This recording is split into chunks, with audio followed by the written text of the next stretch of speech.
guys, apa kabar?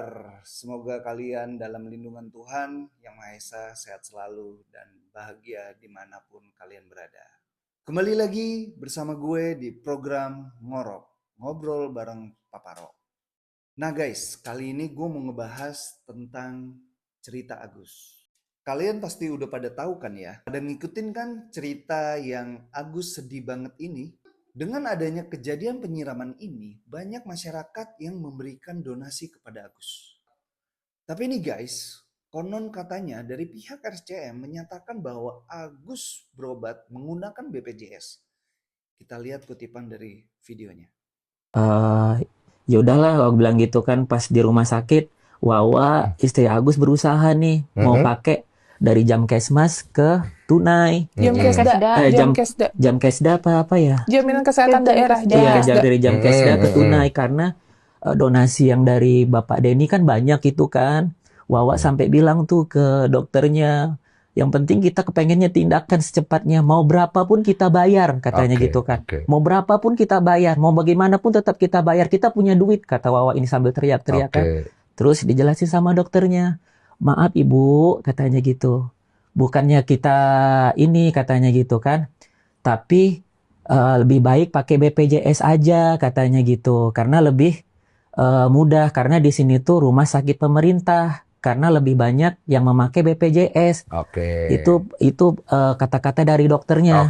Nah guys, dari pernyataan Agus sendiri bahwa pihak rumah sakit lah yang mengarahkan untuk menggunakan BPJS. Kok jadi kocak ya guys?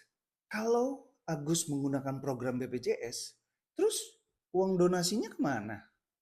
Buat apa? Wah, jadi kacau kalau begitu.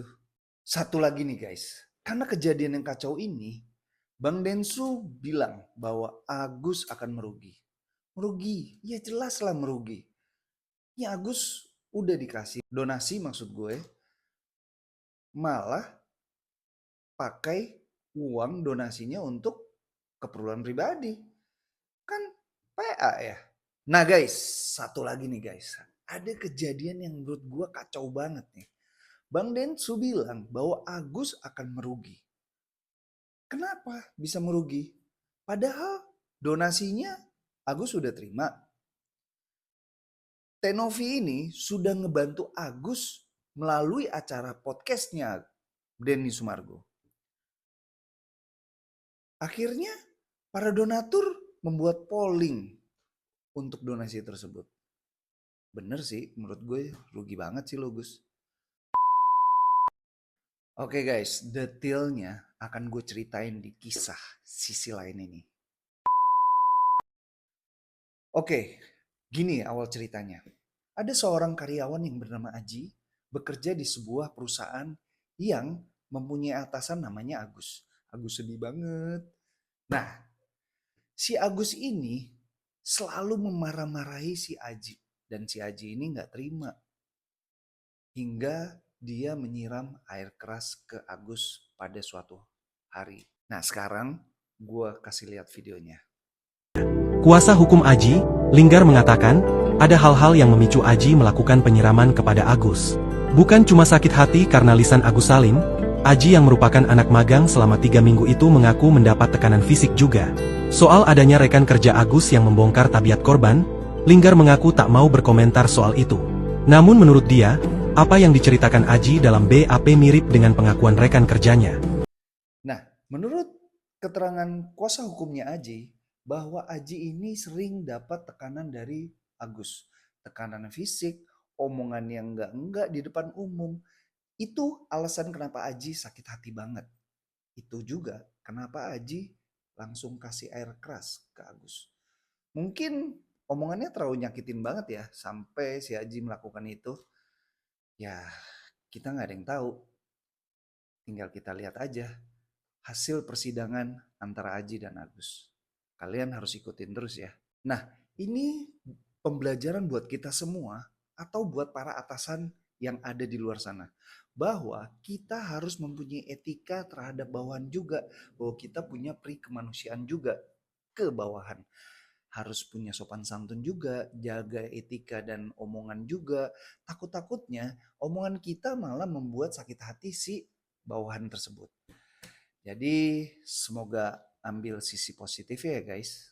Tapi guys, menurut keterangan dari salah satu tim medis bahwa perpindahan dari BPJS ke pasien eksekutif itu tidak pernah ada penolakan dari pihak rumah sakit manapun. Jadi sah-sah aja kalau pasien dari BPJS pindah ke eksekutif. Wong dibayar kok masa ditolak? Itu logika gue ya. Jadi kita lihat aja coba buktinya. Kan beliau atau Agus itu mengubah dari BPJS ke eksekutif. Sedangkan yang saya tahu dimanapun rumah sakit, karena saya di bagian medis ya, dari saya di Aceh, di Kalimantan, sampai saya pun sekarang di Medan, itu nggak ada yang namanya rumah sakit menolak pasien umum atau menolak pasien eksekutif. Ya, kontroversi seputar perawatan medis Agus memang kembali memanas setelah keluarga Agus mengklaim bahwa pengobatannya di Rumah Sakit Cipto Mangunkusumo RSCM menyarankan dengan menggunakan pengobatan melalui BPJS. Nah guys, kalian udah lihat kan videonya? Masa iya pasien dari BPJS mau pindah ke eksekutif malah ditolak sama rumah sakit? Ya nggak mungkin lah. Ibarat kata nih, dari gratis terus bayar. Pihak rumah sakit nolak kan nggak mungkin. Yang ada dari bayar mau ke gratis. Mungkin itu ada kemungkinan. Tapi BPJS itu memang ada program dari pemerintah guys. Jadi menurut kalian gimana? Ini case jadi makin runyam menurut gua. Ini jadi pusing kemana-mana. Nggak tahu deh gue.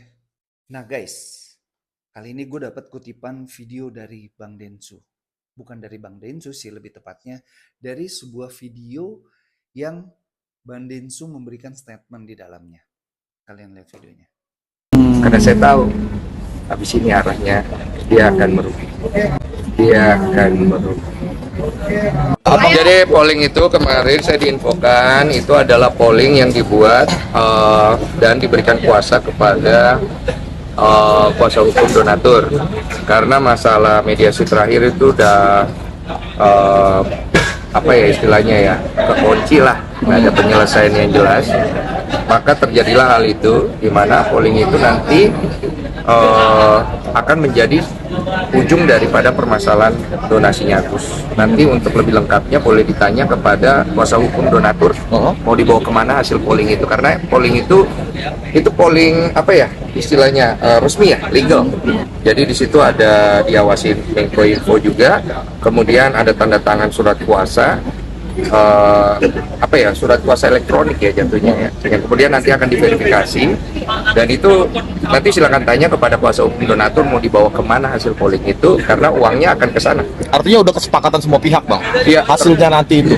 Termasuk saya sudah dikonfirmasi oleh pihak Novi, dan saya juga menyetujui kalau memang akhirnya terjadi deadlock seperti mediasi yang kemarin. Kan di polling itu salah satu apa? Kalau nggak salah 7 hari dari hari pertama kemarin. Jadi untuk semua yang nonton, para donatur yang berdonasi lewat podcast saya Curhat Bang, kalian bisa cari link itu ada di video terakhir dari mediasi antara Novi dan Agus. Diklik description, ada ini suaraku ya kalau saya nggak salah. Kalian klik aja, kalian masukkan data-data kalian, transfer kalian di situ, supaya kalian tahu uang donasi yang kalian sudah berikan nanti larinya kemana dan kalian mau seperti apa. Tapi salah satu polling itu ada dibalikan ke donatur, itu gimana teknisnya ntar bang? Itu nanti diatur sama kuasa hukum donatur yang nanti akan ngurus itu, entah kemana ya, kalian tanya aja langsung kepada dia. Bang, lebih banyak akan didonasikan ke orang lain atau dibalikin lagi ke Sementara itu pilihan itu, ada 3 pilihan. kalau ya Bang Densu? Diberikan kepada Agus, diberikan kepada orang lain yang membutuhkan, dikembalikan kepada donatur kan? Ada 3 pilihan. sejauh ini udah yang paling tinggi yang mana? Ya, Bang Densu. Seperlihatan saya kemarin itu paling tinggi diberikan kepada orang lain. Yang membutuhkan? Paling kecil itu yang diberikan kepada Agus. Oh, Oke? Agus sudah sepakat itu, udah tahu juga Agus. Pihak polling tersebut. Saya nggak tahu dia udah tahu atau enggak, karena kalian ingat nggak kemarin ucapan gue terakhir? Ya. Ya. Itu terakhir yang saya bisa bantu. Karena saya tahu habis ini arahnya dia akan merugi.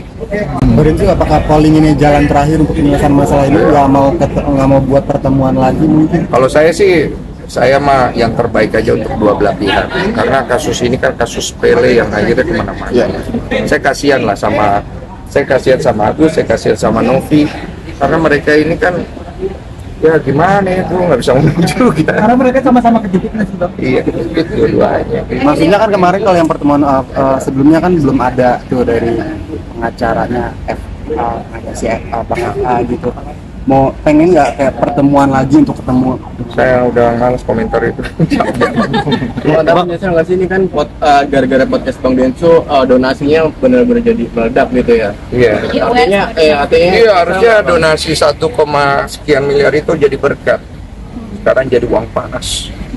Itu uang udah digugat kiri, gugat kanan. Itu terima juga kayaknya udah nggak berkah. Iya. Bang Densu sendiri sebagai yang membuka donasi tersebut nyesel atau gimana mungkin? Kalau nyesel bantu orang enggak.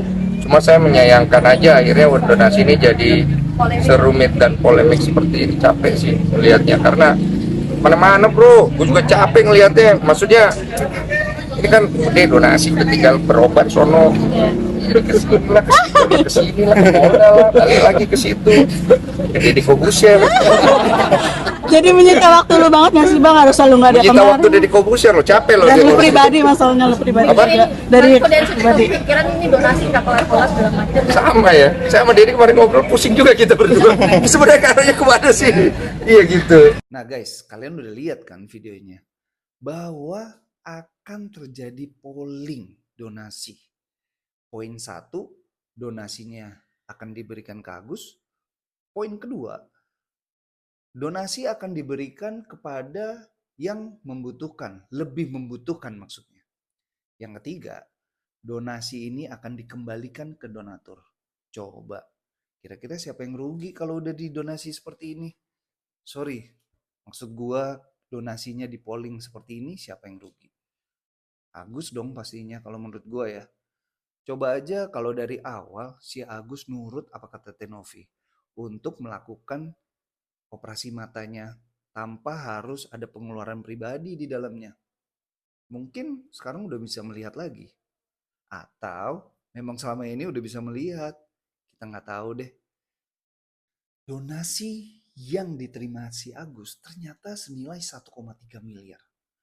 Bang Densu bilang harusnya donasi ini menjadi donasi yang berkah, bukan pada saling gugat-menggugat. Jadi kemana-mana guys, runyam. Sekarang kasusnya udah makin kemana-mana kan, makin melebar kemana-mana. Akhirnya dari kasus ini, Densu dilaporkan Farhad Abbas dilaporkan oleh Densu, bahkan Agus melaporkan Tenovi. Coba, akal sehatnya di mana guys? Gara-gara donasi 1,3 miliar ini jadi polemik. Coba gimana menurut kalian guys? Cocoknya uang ini dikembalikan ke Agus, diberikan ke donatur kembali, atau dikasih ke yang membutuhkan? Kalian komen ya. Nah guys, buat kalian yang suka dengan storytelling ini, boleh kalian komen, like, subscribe, bahkan kalian kasih masukan-masukan di komen ya, buat pembahasan apa aja atau kasus apa aja yang mau gua bahas. Oke guys, sampai ketemu di konten-konten selanjutnya ya guys. Salam sehat.